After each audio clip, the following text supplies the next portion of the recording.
Hello, guys, and welcome back to our beautiful inner alchemy. And by now, I'm pretty sure that all of you are very clear in what we are doing. So, welcome to week 6. Now, this is a beautiful, beautiful week because today we're splitting something in half. We're creating two worlds. And this is going to make our life a little bit easier going forward. So I want you to think about it. That by now we have identified that the body is a sensation, a physical representation, where the thought is the elaboration of the mind. Now the two are completely different. It's like having two people living in the same apartment building, but in two different apartments. It is like having two worlds in the same universe or two stars in the same constellation. Now, the feeling is a life that happens inside of you, whereby the thought, because they're in the mind and the mind is not part of the body, there isn't really a organ called the mind. The mind is an artifact. The mind, in actual fact, is the brain in action. And therefore, it isn't part of the body. So, having the body and the mind is like having two people living in the same apartment building, not in the same apartment, and speaking two different languages. Because the language of the body and the language of the brain, or the language of the mind in this case, are completely different. Because if you think about it, the language of the mind is thoughts. The language of the mind is cognitive, sometimes unconscious, sometimes conscious, but is an elaboration of data. So the language of the mind cannot be anything else than conscious or unconscious, but thoughts. But the language of the body, on the other hand, is a sensation. It's a feeling. So what happened? Well, the fact is that nowadays we don't understand that those two are separate. And in majority of cases, for all of us, the mind has won over the body in a way that today we are under siege from our thoughts, but we're not under siege from our body. We are under siege from our thoughts, and we are allowing the thoughts to take over our mind. Sorry, we are allowing our thoughts to take over our life, whereby our thoughts are just our thoughts. Now, the origin of our dysfunctionalities sometimes, when I speak about dysfunctionalities, I'm not using a derogatory term.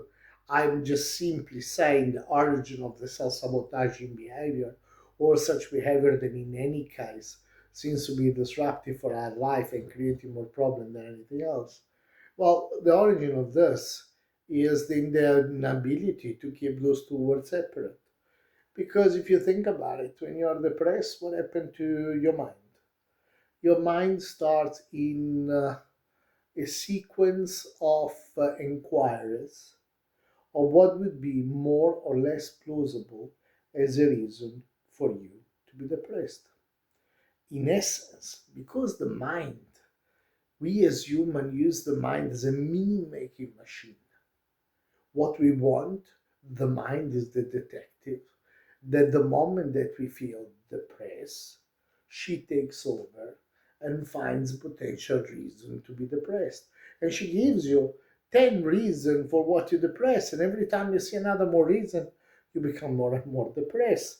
And then another reason, and then you become more depressed. So you focusing all of your energy on one reason for what you're supposed to be depressed. And the more your mind action the more your detective goes in deeper and deeper and deeper discovery of the situation, the more aggravates the situation. And this is a difficult thing.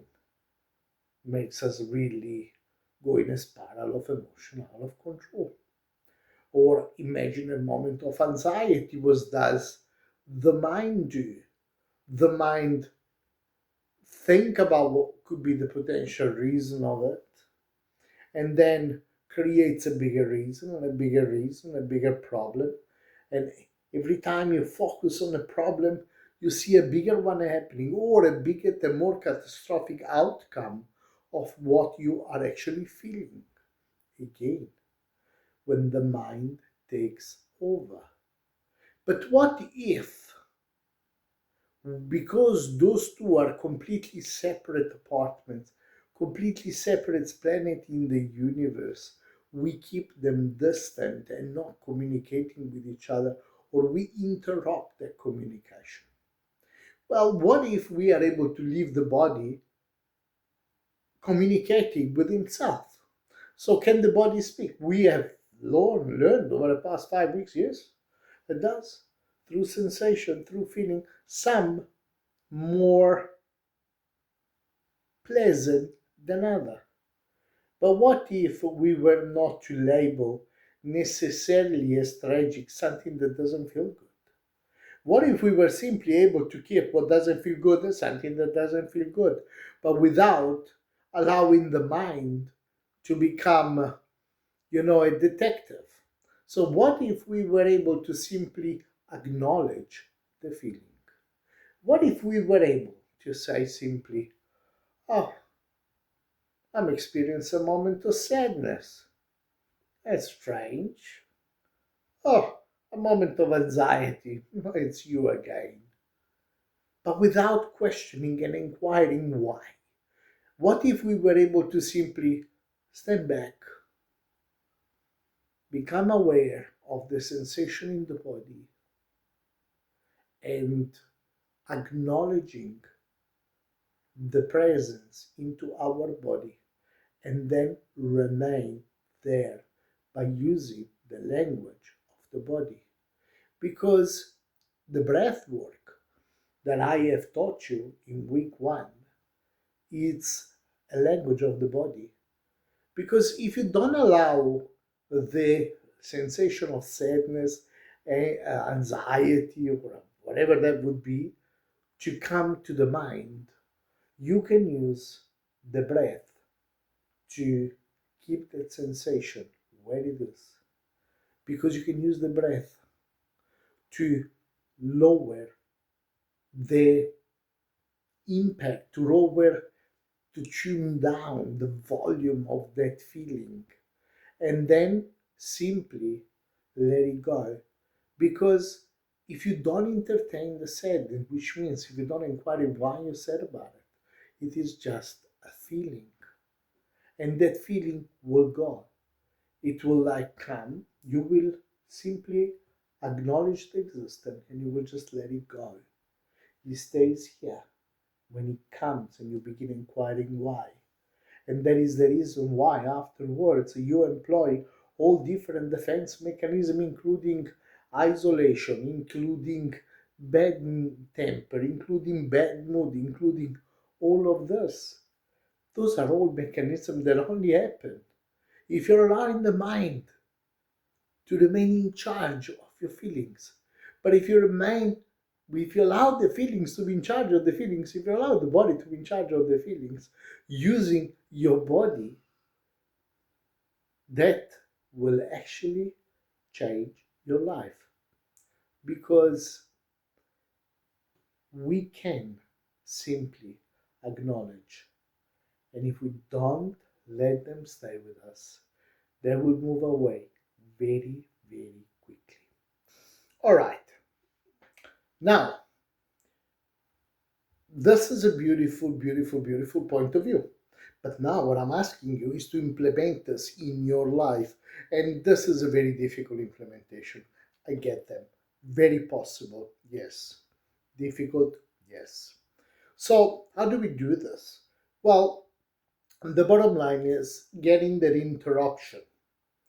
And therefore, one of the things that you could do right now is to deal with this after the episode of sadness and anxiety or whatever that would be, negative emotion has occurred already. So you are going to bring it back to your memory, and you are going to simply observe it, and you are going to simply be with it. Be with your sadness for a little bit, experience it, acknowledge it, and then breathe over the sadness with the various exercise, with the various breathing exercise that I have given you. So, the most important thing from now on, I want you to take that book of yours and I want you to divide the world outside of you and the world inside of you and cut them. How did I feel? And how did I think? How did I feel? And how did I think? And keep them separate. Do it for a week, and I will give you a few other homework and a few other techniques. I'll see you next week.